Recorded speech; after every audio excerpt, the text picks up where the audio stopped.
পৃথা দেবীর হাঁক ডাকে আজ বাড়ি আবার আগের মতোই সরগরম। ভালো লাগছিল পল্লববাবুর। আজ মাদার্স ডে। তাদের দুই ছেলে মেয়ে হঠাৎ বাড়ি আসবে বলে জানিয়েছে সপ্তাহখানেক আগে। আজকের দিনটা নাকি তারা পালন করতে চায়। বহুদিনের পুরনো লোক রানুকে নিয়ে হাঁটুর ব্যথা উপেক্ষা করে পৃথা দেবী ছেলে বৌমা, মেয়ে জামাই আর নাতি নাতনিদের পছন্দের খাবার রান্না করছেন। হই হই করে দিনটা কেটে যাওয়ার পরদিন ছেলে আর মেয়ে বাবা মাকে জানালো তাদের দুজনেরই নাকি টাকা পয়সার দরকার। আর এত বড় দোতলা বাড়িতে বাবা মা একা থাকে, তাই তারা নাকি ভীষণ চিন্তিত।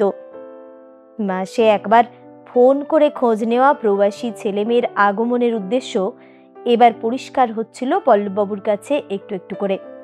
তিনি পরিষ্কার ভাষায় তাদের বললেন, এ বাড়ি আমার আর তোমার মায়ের অনেক কষ্টের তৈরি, বড্ড মায়ার, তাই তোমাদেরকে জানানোর প্রয়োজন বোধ করিনি।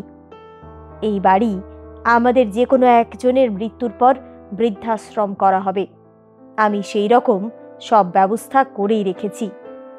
তোমাদের মতো সন্তান যাদের, তাদের শেষ বয়সটা যাতে রাস্তায় রাস্তায় বা অসহায় না কাটে সেই জন্য।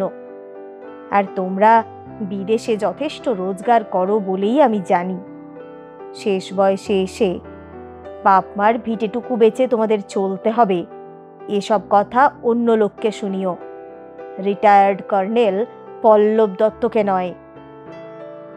প্রচণ্ড অশান্তি করার পর ছেলে মেয়ে তাদের পরিবার নিয়ে চলে গেছে। পৃথা দেবী বলছিলেন স্বামীকে, হ্যাঁ গো, আমরা ছেলে মেয়ের সাথে কোনো অন্যায় করলাম না তো? পল্লববাবু বললেন, না, নিজেরটা যদি নিজে করতে না পারে তবে আর ওরা কি মানুষ হলো? আর ছেলে মেয়েকে সঠিক শিক্ষা দেওয়ার কোনো বয়স হয় না পৃথা।